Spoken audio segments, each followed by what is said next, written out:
ከጥንት አባቶቻችን ጀምሮ እስከ ዛሬው ዘመናዊ ሳይንስ ድረስ አንድ ምስክርነትም አለ። እሱም የፍየል ወተት ለሰው ልጅ ጤና ያለው ወደር የለሽ ሚናም ነው። ብዙዎቻችን ፍየል ለስጋዋ ብቻ እናውቃታለን። ነገር ግን እውነተኛው ሀብቷ በወተቷ ውስጥም ተደብቋል።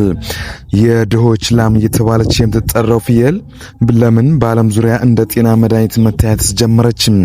ዛሬ የፍየል ወተትን ከላም ወተት ለየት የሚያደርጋትና ሰውነታችን ውስጥ የሚፈጥሩትን ሳምራዊ ለውጦች በጥልቀት እንመለከታለን። ሰላም ጤና ይስጥልኝ የቪትኬር ኢትዮጵያ ተከታታዮች፣ ለቻናላችን አዲስ ከሆናችሁ ቻናሉን ሰብስክራይብ፣ ላይክ እንዲሁም ለሌሎች እንዲደርስ ካሰባችሁ ደግሞ ሼር ማድረጋችሁ እንዳትዘነጉ። ወተት በጠጡ ቁጥር የሆድ መነፋት፣ ቁርጠት ወይም አላርጂክ አስቸግረውታል። ብዙ ሰዎች የላም ወተት አልስማማ ስላላቸው ብቻ የወተትን ጥቅም ሙሉ በሙሉ የሚተዋሉ። ነገር ግን መፍትሄ ወተት ማቆም ሳይሆን የወተቱን አይነት መቀየር ቢሆንስ? የፍየል ወተት ተፈጥሯዊ ይዘት ከሰው እናት ወተት ጋር በጣም ስለሚቀራረብ ለጨጓራችን እጅግም ገር ነው።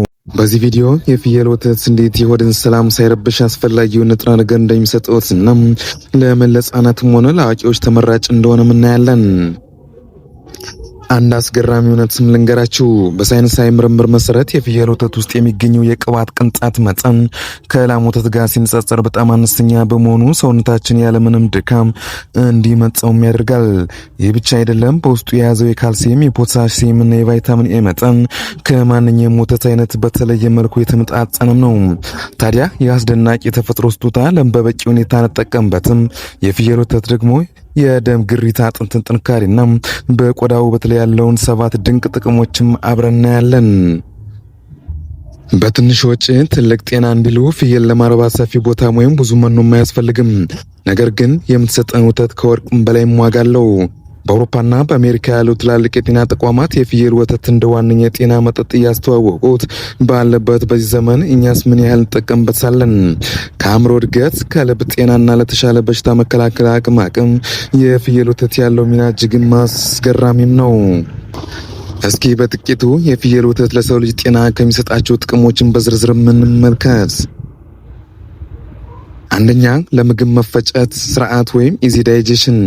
የፍየል ወተት ከላም ወተት ይልቅ በቀላሉ እንዲፈጭ የሚያደርጉ ሁለት ዋና ምክንያቶችም አሉት። አነስተኛ የቅባት ቅንጣቶች ማለትም በፍየል ወተት ውስጥ የሚገኙ የቅባት ዘለላዎች ፋት ግሎቡልስ መጠናቸው በጣም አነስተኛ በመሆኑ ጨጓራን በቀላሉ ይሰባብራቸዋል። በሌላ በኩል ደግሞ ለለስላሳ እርጎ ወይም ሶፍት ኪውርድ ወተቱ ጨጓራ ውስጥ ሲገባ የሚፈጥረው እርጎ በጣም ለስላሳ በመሆኑ በቀላሉ እንዲመጥም ይረዳል። ይህም በተለይ ጨጓራ ህመም ወይም የሆድ መነፋት ላለባቸው ሰዎችም ተመራጭ ያደርገዋል።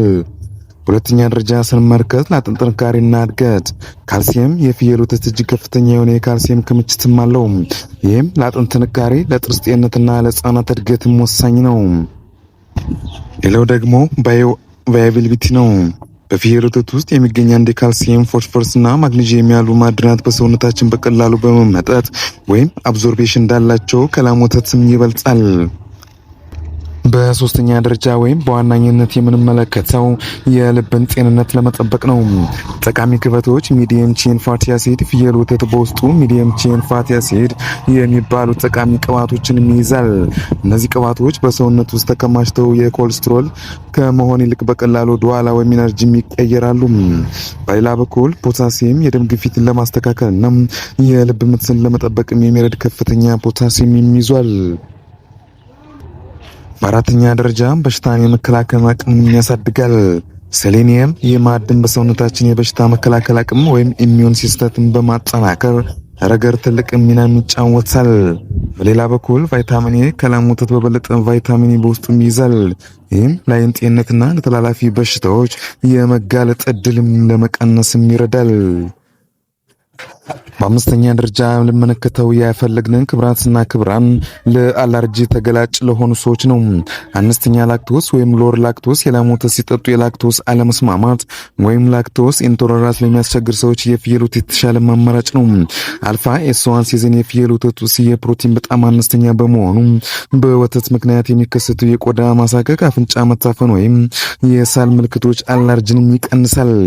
በሌላ በኩል በስድስተኛ ደረጃ የምንመለከተው ለቆዳ ውበትና ጤንነት ነው። የተፈጥሮ እርጥበት ወይም ናቹራል ሞይስቸር የፍየል ወተት የሰውነታችን ቆዳ ፒኤች መጠን የተመጣጠነ እንዲሆን ያደርጋል። ላክቲክ አሲድ የሞቱ የቆዳ ህዋሳትን ለማስወገድና ቆዳ እንዲለሰልስም ይረዳል። ለዚህም ነው በአሁኑ ጊዜ በውድ ዋጋ ላይ የሚሸጡ ሳሙናዎችና ሎሽኖች እንደ ዋና ግብዓት የሚያገለግለው። በሰባተኛ ደረጃ የምንመለከተው የደም ማነስ ወይም አኒሚያ መፍትሄ ነው። የፍየል ወተት ሰውነታችን ብረት ወይም አይረንና መዳብን ኮፐር በቀላሉ እንዲመጥ ስለሚረዳም የደም ማነስ ለሚሰቃዩ ወይም የብረት ንጥረ ነገር እጥረት ላለባቸው ሰዎች እንደ ተፈጥሯዊ መድኃኒት ያገለግላል። በአጠቃላይ የፍየል ወተት የተፈጥሮ ፋርማሲ ሊባል የሚችል እጅግ ጠቃሚ መጠጥ ነው። በተለይ ለህፃናት፣ ለአረጋውያንና ለጨጓራ ችግር ላለባቸው ሰዎች የላቀ ጥቅም ይሰጣል። ክብራትና ክብራን ለዛሬ አዘጋጀንላችሁ ቪዲዮን ይመስላል። ጠቃሚው ከሆነው ካገኛችሁ ቻናሉ ሰብስክራይብ፣ ላይክ፣ ሼር ማድረጋችሁን እንዳትዘነጉ። በሌላ ቪዲዮ እስከምንገናኝ ቸር ቆዩልኝ።